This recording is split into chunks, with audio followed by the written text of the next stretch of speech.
Hey there YouTube, this is sjm4306 back with another video, and as you can see, this video is on the LCD kit that I received from Handheld Legend, so thank you very much for that. And this is actually to replace the original Game Boy Advance LCD, which is really dark, not backlit, it's just reflective basically. And it's to replace it with this really nice IPS screen. So we're going to do an install video on this. Now, there are a couple things to note before we get into it. So I've already pre-taken apart my spare Game Boy Advance. I have my other Game Boy Advance here that this is a AGS 101 mod. So this is a backlit screen from a Game Boy Advance SP 101 model. And it works. We'll do a comparison after I do the install just to show you. Unfortunately, though, these LCDs are getting pretty rare, and even the aftermarket ones are kind of difficult and expensive to find. So this mod really isn't viable anymore, which is why we have all these companies coming up with these mods using modern IPS screens. Oops. And so, basically what we're going to end up having to do is, let's just take out this LCD to make it a bit easier to show you guys.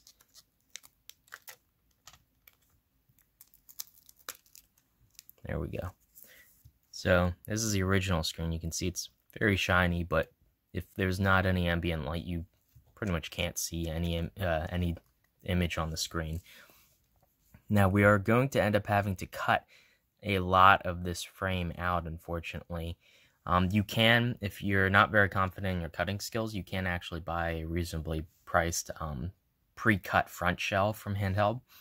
Which will save you the trouble having to do all the cuts, and you can just kind of drop in the LCD and then just worry about routing the ribbon cable and taping it down and you know, preventing shorts, and you're good to go basically. But I took the long route. I wanted to see how hard it is to cut this out, so we're gonna go kind of the difficult route and see what this mod entails. But just before we get into that, I want to actually do a quick test to make sure that the display works and everything. So give me a sec, I'm gonna get set up on this.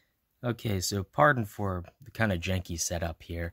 I'm just holding this in with my fingers. I have batteries inserted, I have the screen plugged in. This is a 32-pin model, so it uses the thinner part of the ribbon at the top. This kit is really actually nice. It's compatible with both the 32 and the 40-pin models. And it has basically two connectors, and you plug it into whatever one fits in your Game Boy, so it'll work for both, which is awesome. Anyway, I'll do a quick power on test.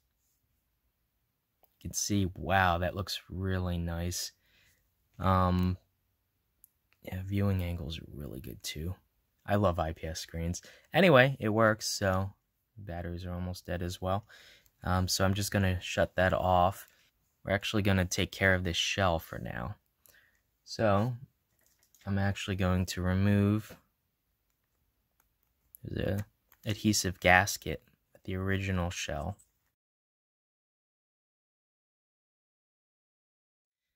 And we're going to pop out the screen lens, so just a little bit of pressure. It's just held in by adhesive. Just go slow, and it should just pop off, and the adhesive luckily stuck. So this is clean.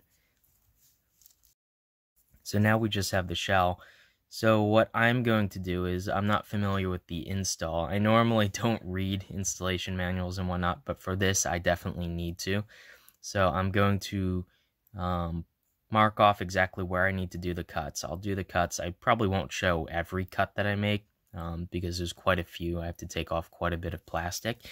But I will show you guys the end result and mark specific places where I actually made cuts, and I'll make note of that so you guys know. Now, I don't know if the shells between the 40 pin and the 32 pin are the same, so this installation instruction might be slightly different for the 40 pin, but I think for the most part the shells are the same. It's just a circuit board that differs. Anyway, let me get on figuring out where exactly I need to cut. Okay, I ended up having to cut quite a bit. So first off, there's this row along the bottom here, and it goes up the side, and it's basically a, I guess it's a spacer to keep the LCD away from kind of this front edge. So you actually have to trim that down, and I used a Dremel with a like a diamond grinding tip, and it has a very fine like triangle shaped tip, and I use that to just carefully grind all along there. So once that was flat, there's two more spots. There's like a bump here, and then a wall and a ridge here that actually press the LCD towards that direction, the original LCD.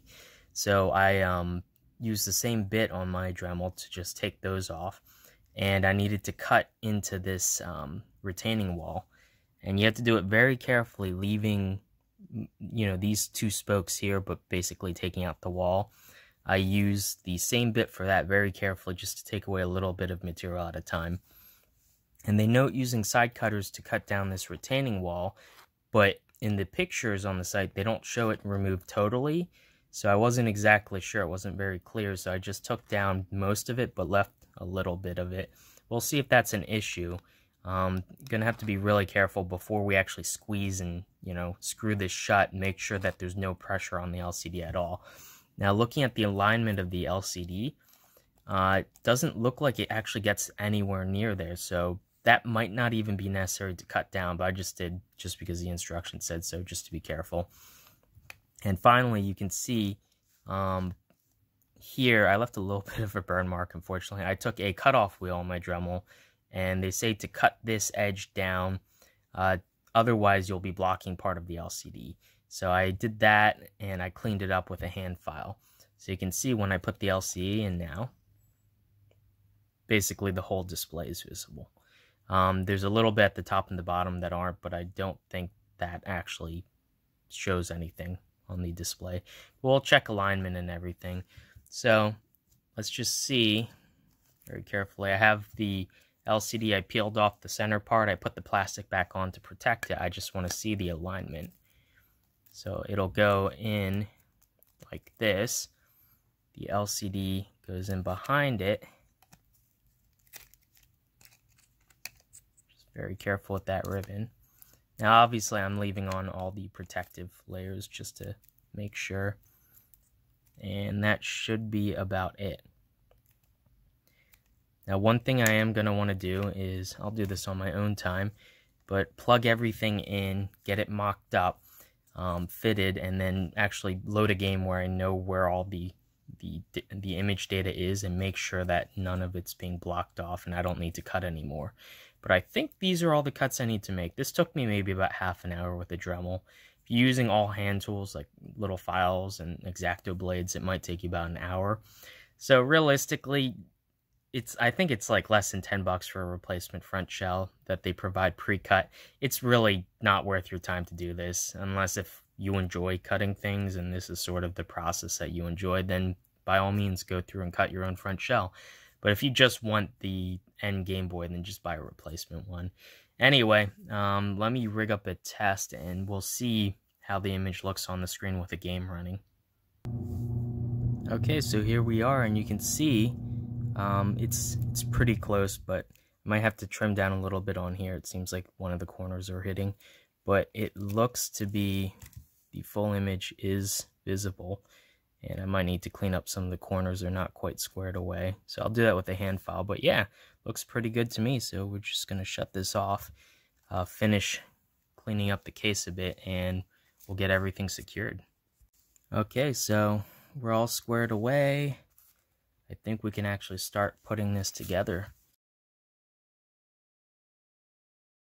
Okay, so one thing it does look like is the bottom. Yeah, let me just poke this out. The bottom of the display needs to be. So yeah, it looks like they don't make mention of this, but you can definitely see the bottom of this plastic bezel through. So we're definitely going to need to cut off a little bit of that as well. Otherwise, it'll be visible when we mount that. So that's going to be a pain. But anyway, I'll do that real quick. Okay, so yeah, you can see I cut it down. Probably a bit more than I actually needed to. But now you can see, you can't see that little seam anymore. So, or the frame rather. So that should be good enough. So anyway, let's see. Semi sort of winging it now, and I'm guessing this next step, we have to put down this this double-sided tape that'll adhere the LCD to the front now. Gonna have to figure out what orientation. I'm guessing the thinner edge here goes towards the thinner edge on the other side. So let's just peel this off. Now the center part does not come with this. It's yeah, there we go. It's not coming along for the ride. So we're just gonna stick that back on here.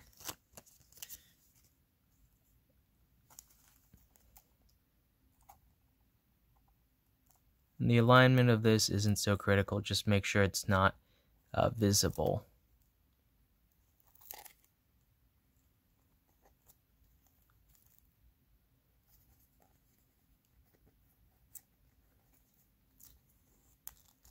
From the front, you can see it's not covering the display area.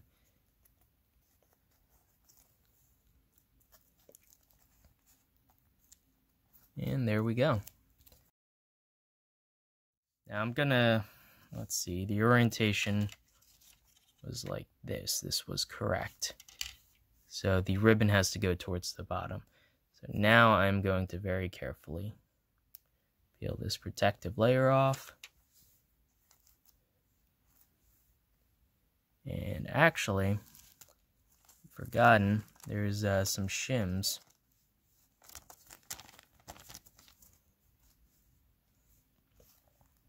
So there's some plastic shims that are supposed to be used somehow. I don't know where there's a thinner shim and then this thicker one. Thicker one obviously goes down here because it fits like perfectly. And that'll push the display all the way up. Now I reused the plastic front film that protected the front that I peeled off. I put it on the back actually, and I cut off the tab. Just to have it prevent shorts so I don't have to use tape. So just reuse every part that you have. Now, before we actually button this up, I did turn it on, test it once again just to make sure everything's still working, and it still is fine. So I'm happy with that. But there's additional functionality on this ribbon. There's a couple solder pads that we can use to change the brightness of the display. So I'm actually going to do that now. So what's going to end up happening is I'm going to solder some magnet wires, some like, well, probably I'll end up using solid core like wire wrapped Kynar 30 gauge wire. And if I could get this stupid motherboard out, that would be great. So yeah, so I'll use that to solder between these 4 points, and they're marked as select, ground, left, and right. So I think you press and hold select, and you can use left and right to change the brightness up and down. So they actually, on the sales page, there's a document, an installation diagram. It'll actually tell you exactly where to solder to. So I'm going to actually have to reference that. I don't know off the top of my head where the test points are that I can easily solder them to the actual buttons themselves. So give me 1 second. I'll solder that up and then show you guys. Okay, so the left and right shoulder buttons goes to the left point, looking from the back. Obviously, let's see, this will be left and this will be right, but it goes to the left solder point. You can see right there, and that just goes to the ribbon. And you need to very carefully bend the ribbon over, at least for the 38 pin model. And the 40 pin, the extra one that's not used, just kind of flaps there in the breeze. Not sure how I feel about that, but it is what it is. And the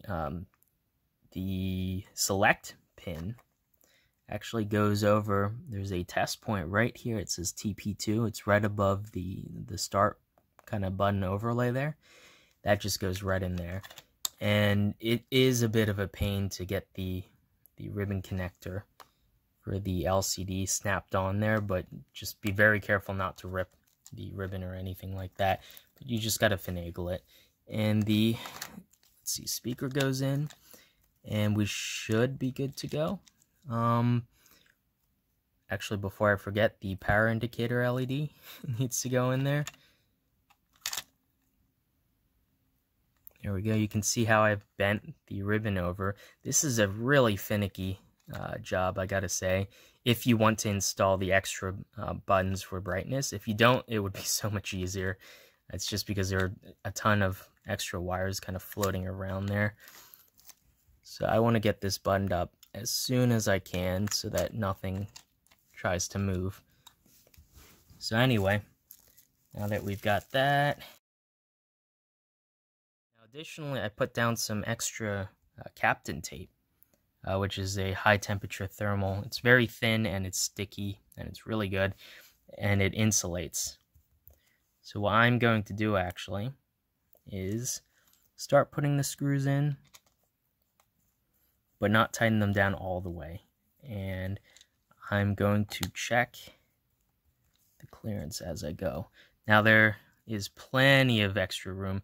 This new screen is actually quite a bit thinner than the original screen, so there should be plenty of room between the two boards. And we will just snug this up, not go too crazy with it. And I want to run a power test once again, make sure that everything still works. There you go. Batteries are low, but you can see it turns on.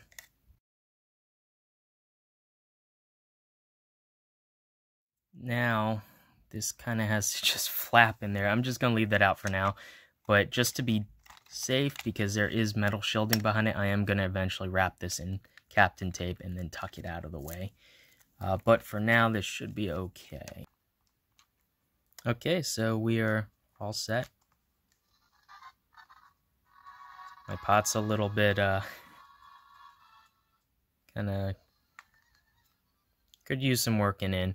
So the button, I cleaned it out, I opened it up, I cleaned it out with some compressed air.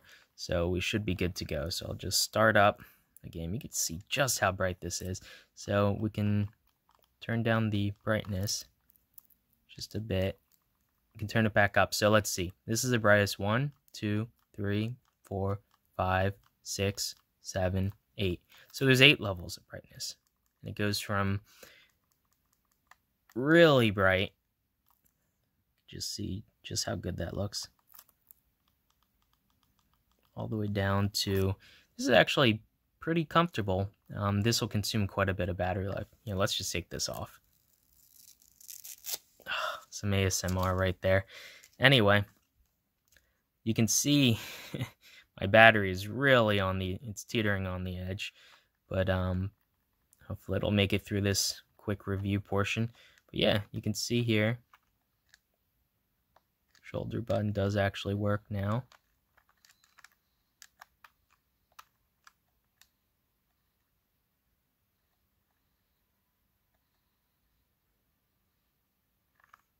But yeah, anyway, you can see just how bright that is.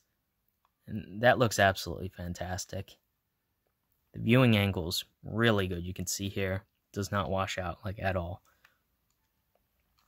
So yeah, there's the IPS mod. Let's just take a quick look at how the AGS 101 mod looks in comparison. Also, just the weight of it. This is quite a bit lighter than this, even with the batteries in and the card in. This LCD is actually quite a bit lighter. There's less material than the AGS 101 LCD. I guess that's why. This actually feels kind of heavy now.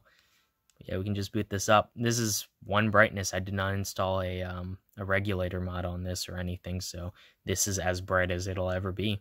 And while the image does look really good, it's just about maybe half as bright as the IPS mod can get. You can see that right there.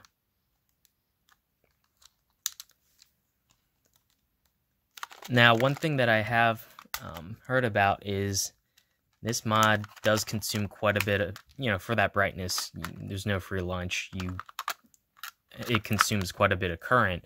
So that means your battery life on full brightness is going to be less than a 101 mod. But I think given, high capacity analoops, still probably going to get a few hours of battery life, and you can always turn it down as your batteries start dying. Yeah, you can see on its lowest brightness, it's about as bright as the 101 mod. Yeah. And then as we crank it up, just wow.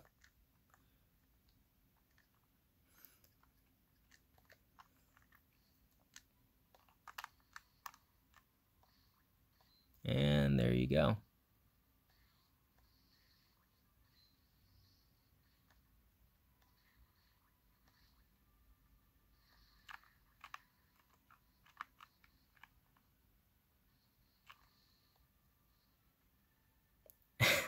I'm just gonna sit here playing this all day now. Wow, that looks really good. You can even see, like, if you zoom right in, if I can focus on that. There you go. You can see it must be doing some kind of something with these subpixels. You can almost see like a graininess in the image. I think that's like a graphical effect between the frame rate of my camera and the display itself.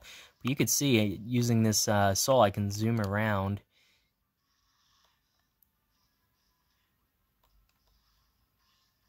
And you can see there's, as far as I can tell, there's not any noticeable like frame issues like early LCD mods tend to have, like an issue with how the frame syncing between the display and the Game Boy itself. But here you can see it's buttery smooth. Appears to be running at 60 frames.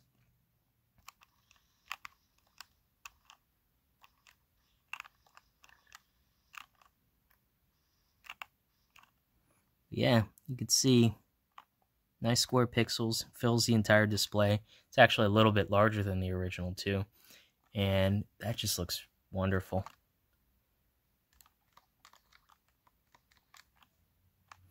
Anyway, I guess that's kind of it. That's what I wanted to show you, how to install one of these LCDs. And all in all, it took me maybe about an hour and a half, 2 hours. And most of that was fiddling with the cutting, basically. There's no way around it. If you want to buy the, I would actually suggest it's worth your time and your money to buy the pre-cut case, because it was a bit of a pain. But if you have like a limited edition case or one from your childhood that you want to use the original shell 100%, then yeah, you're gonna have to cut. It takes, you know, about an hour of cutting if you're very careful and aligning everything. But the results are absolutely stunning. You can see right here just how bright that is, man. I can't get over how good that looks. So yeah, anyway, yeah, hopefully you guys enjoyed this video.